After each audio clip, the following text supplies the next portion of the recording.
पण तरी बी त्यांच्या तोंडी असं म्हणले त्याला राजेसाहेब साक्षीदार आहेत. साक्षीदार त्यांना धरलेलं आहे. मी म्हणलं तुम्ही करून देता का? आणि आमच्यासाठी राजा बोलला म्हणजे विषय संपला. यायला बाकीच्याला काय? ते म्हणले मी करून देतो माझी जबाबदारी. मी राजांना म्हणलो तुम्ही 15 दिवस म्हणता 1 महिना. राजा बरोबर आहे का? मी 1 महिना दिला राजाला, आणखीन काय पाहिजे आता? ते 15 दिवस म्हणले 1 महिन्यात अंमलबजावणी द्या. राजा म्हणले देतो. राजा हा म्हणले की नाही इतक्या लोक सांगा नाहीत मला थोपड आणते लोक. जमलं की नाही आता? हे 2 विषय अंमलबजावणी झाली. खाली काय राहिला आता? जरा डोका लावा शिका ना. येतो ना ती दबी. सगळे सोयऱ्यांच्या बद्दलचा विषय काढला. आधी हे घेतो थांबा. महाराष्ट्रातील मराठा आंदोलकावर झालेल्या केसेस तत्काळ मागे घ्या असं आपण मागणी केली. त्यांनी गुन्हे मागे घेतलेत विविध ठिकाणचे. काही राहिले तर ते म्हणतात आम्ही कोर्टात जाऊन ते मागे घेऊ. आता किती आहे? ऑगस्ट. संपला. ऑगस्ट संपला. आता सप्टेंबर अखेरपर्यंत तुमच्या सगळ्या केसेस मागे घेऊ असं त्यांनी लिखी दिलंय. म्हणजे JR काढलाय. JR म्हणून ना विखे साहेब याला. JR आहे हो. JR लेखी फिके नाही. ते लेखीला काही किंमत नसते. आणि आपण ओरिजिनल सह्या घेतल्यात मंत्र्याच्या. हे ओरिजिनल सह्या मंत्री कवाच करीत नाही लफडं गुताव म्हणून. हो ना मग. अरे बाबा आपल्याला मान्य असलं तर. त्यांनी विखे साहेबांनी इतकं मोकळ्या मनानं सांगितलं. ते म्हणले तुम्हाला मान्य असलं तर लगेच. तुम्ही जर मान्य आहे म्हणलं लगेच JR काढतो राज्यपालाच्या सहीनं, राज्य मंत्रिमंडळाच्या सहीनं. याच्यापेक्षा स्वच्छ काय असलं पाहिजे? मला पटायला लागलं नाही. मी आता इतकं गोडीनं ऐकून घेत नाही. आत्ता बोलता बैठकीचा जिकडे तिकडे धिंगाणा झाला असतं. त्यांच्या बोलण्यात ते स्वच्छता आहे ते पटलं.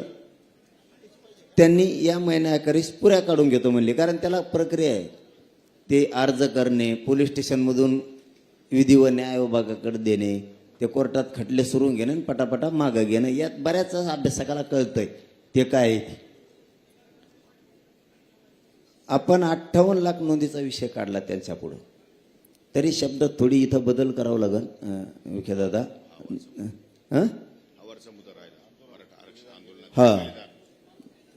मग डोकं चाला ना. उपोषणानं गाळ झालं ना. तुम्ही लय गाळ केलं ना मला. मग डेअरी उतरली. डेअरीत नव्हती मला. मराठा आरक्षण आंदोलनातील बलिदान गेलेल्या कुटुंबियांना तात्काळ आर्थिक मदत व शैक्षणिक पात्रतेनुसार शासकीय नोकरी देण्यात आदेश द्यावेत असं आपण मागणी केली होती. त्यांनी असं सांगितलंय मराठा आरक्षण आंदोलनातील बलिदान गेलेल्या कुटुंबियांच्या वारसांना ₹15 कोटी इतकी मदत शासनामार्फत देण्यात आलेली आहे. याच्या आधी उर्वरित कुटुंबियांना आर्थिक मदत 1 आठवड्याच्या आत त्याच्या खात्यावर जमा करण्यात येईल असं त्यांनी सांगितलंय. होऊन जाईल ते काय त्यांना खिशातून त्याचं काय असल्यासारखं खेळ आहे. ते काय सोपं असतं. त्यांच्या गळ्यात हे वरचं लफडलं डेंजर होतं, खालचं नव्हतं. आणि नोकरीचं राज्य परिवहन मंडळात म्हणणं आहे. आमचं म्हणणं आहे थोडं इथं बदल केला तर बरं होईल एवढ्या वेळेस. का एखादा पोरगा जर खूप शिकलेला असला राजेसाहेब, ते एसटीचं ड्रायव्हर नाही होत. शैक्षणिक पात्रतेनुसार जर सरकारी नोकरी दिली तर असून पोरं असते किती ते 50-50. आणि त्या लेकराचं बाप गेला, आईचं कोंपाळाचं कुंकू पुसलं, सासू-सासरे सांभाळायचे आहेत, कोणी आधार देत नाही, कुटुंब उघडर पडलं, कसं कमाव. मला वाटतं ते केलं तर बरं राहील. नसतं हे व्हायना द्या लवकर.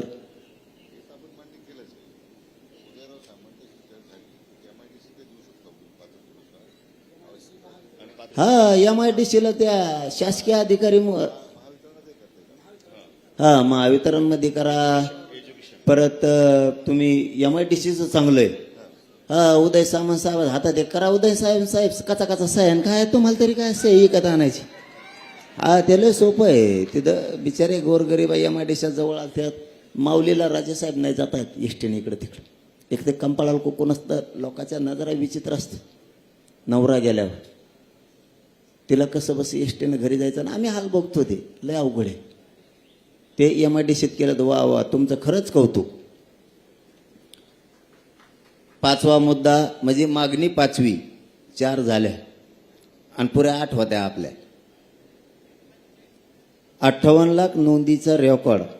आपलं म्हणणं होतं 58 लाख नोंदी सापडल्यात, त्याचा रेकॉर्ड ग्रामपंचायतला लावा, म्हणजे लोकाला कळन तरी ही नोंद निघाली का नाही. लोकाला मिळत लागा ना 58 लाख म्हणजे नोंदी कुठे आहेत.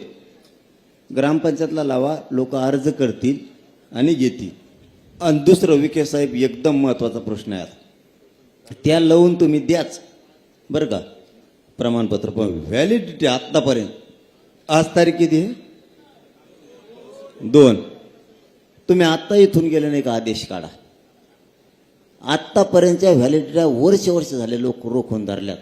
25,000 रुपये दिले की 1 मिनिटात व्हॅलिडिटी देतोय. याचा अर्थ खोटी आहे का नाही. तो दाटून म्हणतो तांत्रिक अडचणी आहे. तेवढा मात्र एक निर्णय करा, व्हॅलिडिटी ताबडतोब द्या. व्हॅलिडिटीच्या देण्यासंदर्भात आपण जो मुद्दा मांडला तो अतिशय बरोबर आहे. त्या ठिकाणी लोकांना प्रचंड त्रास सहन होतो, मानसिक त्रास होतो.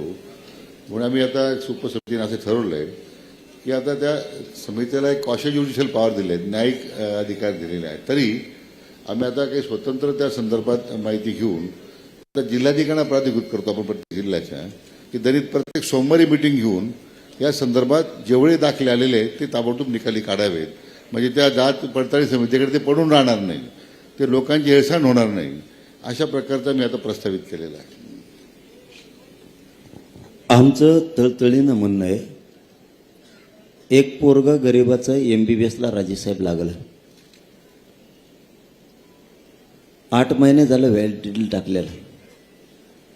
त्यांनी ॲडमिशन घेतलं गुवाहाटीला, म्हणजे नंबर लागला. बाप नाही आहे, आई होती. रडत रडत अंतरवालीला आले. त्यांनी सांगितलं रुपया नाही, पोराचा टॉपच्या कॉलेजला नंबर लागला, व्हॅलिडिटी द्यायना. 18,000 रुपये जर दिले तर लगेच देत होता.